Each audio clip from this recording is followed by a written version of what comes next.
Hi there, and welcome to another episode of Needlepoint TV. I'm Ellen Johnson, and I'm going to be your host today, and it's so great to be here with you. So, today we're going to talk about straw silk, which is a really amazing thread that I've used on a variety of different projects. But one of the things that I have never done is use it for tent stitch, which is our basic needlepoint stitch. So continental tent stitch, I'd never tried it. I'd never tried it with basket weave, but I had used it for things like the burden stitch. I had used it for, I'm trying to think, the lazy Roman 2 stitch, satin stitch, all kinds of decorative stitches, but just never on the tent stitch. So because it's our featured thread for the Stitchers Club this month, I thought now was the perfect time to test it out and see how it does. So what I did was, well, let me do this. Let me share with you a little bit of information about straw silk. So it's a 100% silk thread, and it's distributed by the folks at Silk Road Fibers. So they're out in Washington State. And if you get my weekly emails, you know that they have a special that they offer. And that special is that they'll send you a sample to work on, just a canvas that you may have to test out their thread. So if you've never tried it, you might want to see about getting yourself a little sample. Of course, if you have tried it before, then you know what a wonderful thread it is. One of the things that I had never done, though, was to split it apart. Now, I know you may be going, what? Split it apart? So let me show you what it looks like when it comes, when you buy it. It comes on a card like this. And so I'm also going to show you what happens when you take it off the card. So when you take it off the card, it's pre-cut. So it's silk. Let me, well, I say this one may not be pre-cut. Wait a second. I think they are. Hold on. The ones that I've gotten in the past they're really long pieces. So yes, obviously you see, it can be a little bit of a challenge when you first open a package up, but they're long pieces, like well over, let me see, a yard, probably a yard and a half. Each one is a yard and a half. So you don't want to work with a piece that's that long. That's way too long. What I did when I was using this thread for Lavender Fields, which is a workshop that I taught back in February, I used the thread rather for the rooftops on some of the houses, the black rooftops on the houses. And then I also used it for the sides, the walls of the white buildings. And it was just so nice to work with. Now, I used the full strand when I was working with it. But you can, and I'm going to show you here in just a second, what that looks like when you split it. So you can use this on 13 and 18 count, and it works really well on both. So again, here are all the pieces put together in one long, you can see it's a long little piece of thread. So I'm going to now put it back together and thread it back onto the card so that I don't lose the card and forget what color it is. This one is actually called Summer Sunset. Some of the colors are hand painted. Well, the website, I should say, the website says that they're hand painted and hand over dyed. So some of the colors that they have are more solid looking or more monochromatic, and some of the colors have more than one color on them. So the ones that I have, other ones that I have here, this is cinnamon. This is a great one for tree bark. And then I also have, let's see, this one is called paprika. And I want to say that this one that's called cinnamon, no, maybe not. It almost looks like it may be one of those that's hand painted. And then this one is another pretty one. It's called garnet. All of these I think are really pretty and would be super nice on a fall themed canvas. I mean, the colors are just perfect. Look, I mean, isn't that just your perfect fall color palette? Whoops. Okay. I'm all thumbs here. Hold on.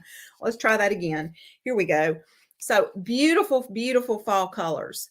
So one of the things, now this one is Ogre. I've already opened this one up because I used this one on Emerald Garden, which is a project class that I just finished up. So ochre, an awesome color for foliage, treetops, shrubs, foliage for flowers, stems, all kinds of things. It's a really, really, this is a better view of it. I mean, I don't know if your camera will pick up the color, but it's really, really pretty. I stitched, when you split this, let me back up. When you stitch with this on 18 count canvas, you can stitch with it as a solid, as a full piece, but you can also take it, and let me get a needle to split it. You can also split it.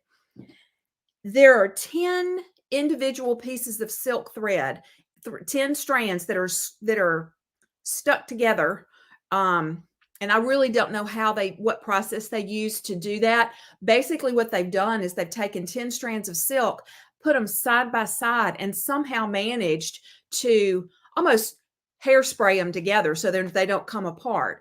If you live in the South, you know that we love our hairspray. So it's kind of like this has got the Aquanet of on it to keep the strands together.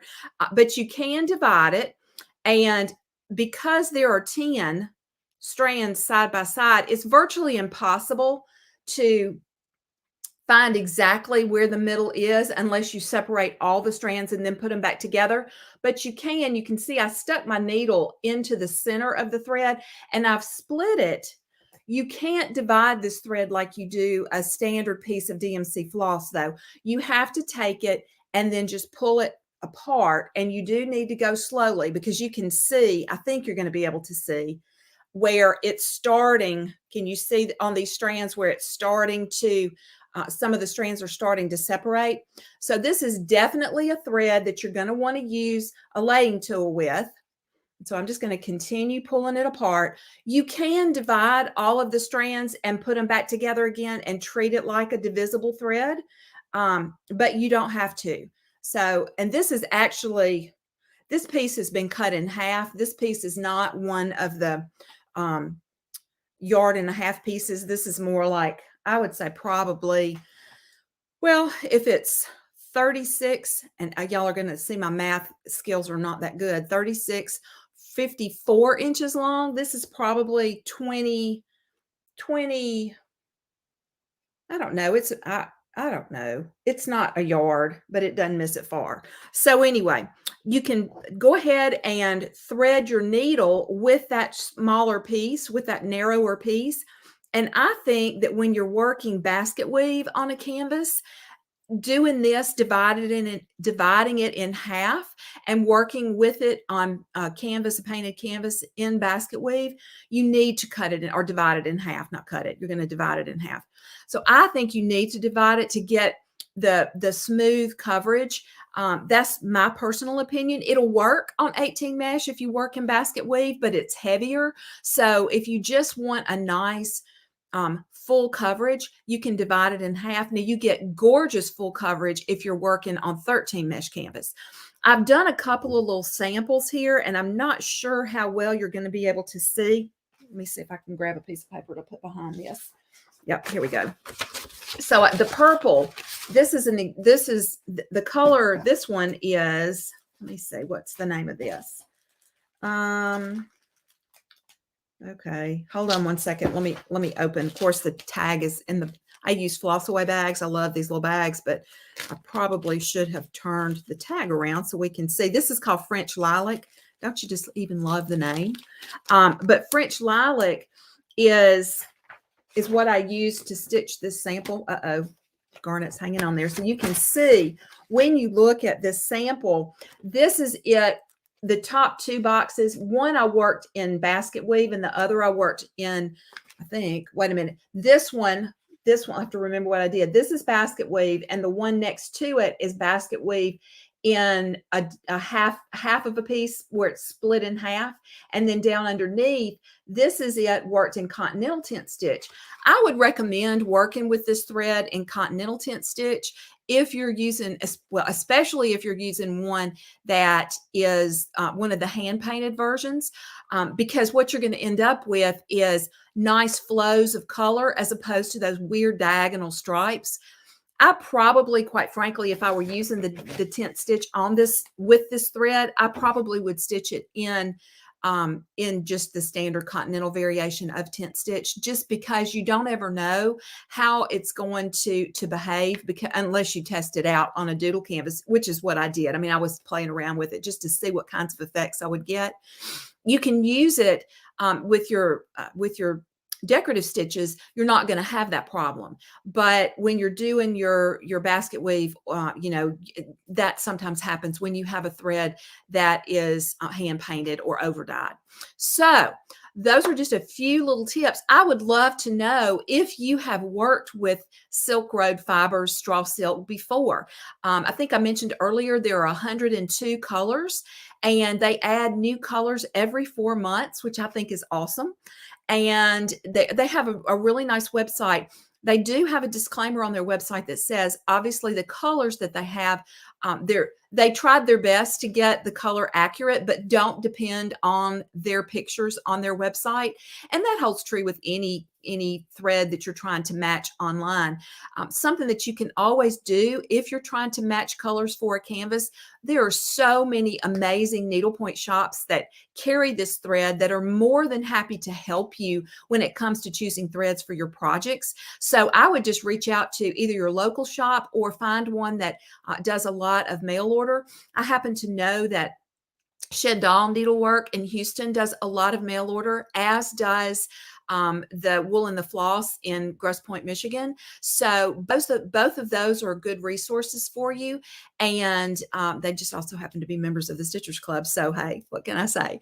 And in addition to that, there are a lot of shops that don't carry maybe the full line of straw silk, but Magic City Needlepoint in Birmingham carries several colors. So I love this thread specifically for tree bark, for bird nests, for goodness, what are some other things? Baskets, anything that has kind of a rustic look, be perfect for bird feathers. In fact, I grabbed, let me find it here. I brought Larry the turkey. This is a fun canvas from Raymond Crawford Designs.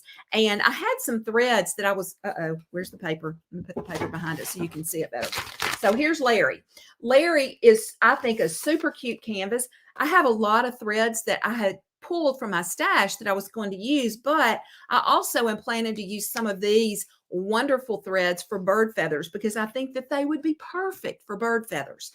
Other uses for straw silk, you can use you could use this for water. Some people iron it. I don't, or I haven't when I've used it. You absolutely could. If you wanted a real smooth, satiny finish, you might want to use one of those little craft irons, or you could use a flat iron for your hair. Any number of ways. Just be super careful that you don't have the setting too high because you don't want to melt the, I don't think you'd melt it, but you might burn it. So you want to be careful with that. And, I've used flat irons for your hair on other threads, other novelty threads. And like I said, anytime you apply heat to anything, you always need to be super, super careful that you don't have the setting too high because you don't want to melt the thread or burn it or, anything like that. So I'm going to take a peek. Let me look and see, because I know we had some people that maybe posted some questions. If you do have questions, please do go ahead and put them in the chat. Or if you're watching this as a recording, go ahead and ask your questions down in the comments below, because we do keep an eye out for those questions and try to get back and get those answered. Let's see. Okay, so we've got people who have said, yes, they've used it before. And then Cindy said that she agrees that the entire strand is too heavy on 18 count. Oh, great for the straw on the manger for baby Jesus. Going into the holiday season here, I can't think of a better example. So yes, always good for hay, straw. I've used it again, like I said, on foliage for flower stems, leaves. You could use it for trees, like Christmas trees, for the pine needles on Christmas trees. Palm trees, great for palm branches, the palm trees. Let's see, what are some other options here? Gosh, we've got lots of people. Oh, here we go. Yeah, Beth says always use a laying tool. Absolutely. You absolutely want to use a laying tool with any kind of thread that has, that's a ribbon type thread that's flat, and whether that's straw silk or, let's see, neon rays or flare, any of those threads, you want to use a laying tool because that's definitely going to make your stitches look prettier and more smooth. So let's see. Oh, Cindy says also husks for corn. Another great example. Love that idea. Bev wants to know about fish scales. You sure could use this for fish scales. And another thing you could use this for, this green, actually, I know it's kind of a mess now, but can you imagine that as a mermaid's tail? Wouldn't it be spectacular? And seaweed under these underwater scenes that we've been seeing pop up. Some in some of the designers are doing these ocean themed canvases, and this would be great for seaweed. I actually have a canvas in my stash that is a Paul Brent design that has I don't remember what kind of fish it is, but maybe it's an angelfish. But anyway, it's got places on it for seaweed. Would be great for that. So all right. And Monica says too. Oh, and Cindy says grass. Yes, another great use for it. And then Monica says she's used it both.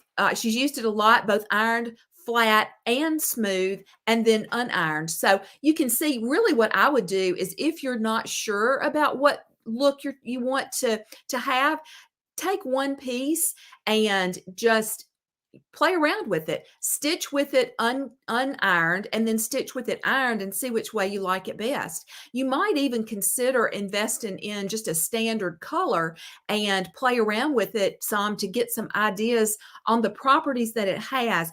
I don't think it's a hard thread to work with, but the more you work with it, just like the more you work with your needlepoint canvas, the sizing that's used to hold those strands together will get looser. And so that's going to be an argument for working with shorter strands, because the look does change a little bit when it starts to separate. So if you're going to use it as a single piece where they're kind of glued or stuck together, obviously you're going to want to cut your pieces shorter. I'd say probably 22 inches, 20 to 22 inches long. If you're doing a stitch that has it's a thread hog, then you can cut them longer, but you want to make sure that whatever you do, you don't work with the piece until it's just frayed and is fuzzy. So you're just going to have to kind of play around with it a little bit and see, what works for you. I would also say, if you're trying to use this thread on 18 count canvas and you typically use a size 24 tapestry needle, you might want to use a 22, because a 22 is going to open up those canvas threads a little bit more, and it's going to make it easier for that thread to pass through without damaging the thread. And it's not really necessarily even going to damage it as much as it will affect it in the way that it's going to soften it up, so that you don't have all those strands sticking together. So you don't, that ribbon type effect is maintained more so than if you're working with a smaller needle. The other thing that I would say too is keep your needle in one place at the top. Maybe leave a 2-inch tail through the eye of your needle instead of running it down. So in other words, leave a tail about that long. I don't know if you can see that. There we go. A tail about that long, because if you run the eye of the needle, like if you start with a longer tail and then you run the eye of the needle down till as you stitch the thread into your canvas, what's going to happen is you're not going to have just one place where the eye of the needle potentially is going to damage the thread. You're going to have multiple places. So that's just something that really, I try to do that with all of the threads that I'm working with, because you'll see that especially some of the novelty threads have a tendency to really, where the eye of the needle, where they rest in the eye of the needle, that does damage them. So, all right. Well, y'all, that's what I wanted to share with you about straw silk. I appreciate you being here with me today. Again, if you've ever used it, please make sure that you tell me down in the comments below if you found this video helpful. Please feel free to share it with your friends. And if you haven't already subscribed, make sure you click the red button and subscribe to our YouTube channel, because we try to go live or have a new video, at least, even if it's not live, every Thursday. Now, Next week, because it's Thanksgiving Day, there will not be an episode of Needlepoint TV, but I hope you all have a fantabulous Thanksgiving, and don't eat too much turkey, but do eat a piece of chest pie for me.